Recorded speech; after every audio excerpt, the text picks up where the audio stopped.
युद्धाचे ढग पुन्हा जमू लागल्यानं शेअर बाजारात खळबळ. निर्देशांकात 1000 अंशांची घसरण. डॉलरनं नवा उच्चांक गाठला. आजचा भाव 96 रुपये 17 पैशांवर.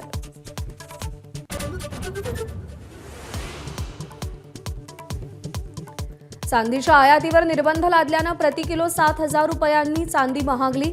आज चांदी प्रति किलो 2,70,000 रुपयांवर.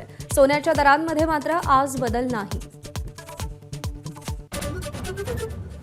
अमेरिका इराणमध्ये शांती करार झाला नाही तर वाईट परिणाम होतील. डोनाल्ड ट्रम्प यांच्या धमक्या सुरूच. इराणच्या ड्रोनवरील हल्ल्याचा AI व्हिडिओ जारी.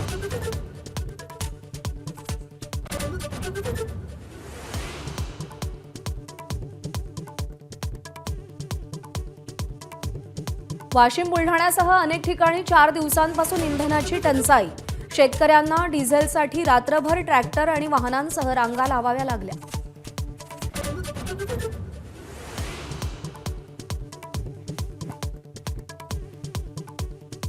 कांद्याला 24 रुपयांचा भाव मिळालाच पाहिजे. लासलगावात रोहित पवारांची मागणी. बाजार समितीत आंदोलन. 8 दिवसात घोषणा न झाल्यास दिल्लीला जाणारा रस्ता अडवण्याचा इशारा. एबीपी माझा, उघडा डोळे बघा नीट.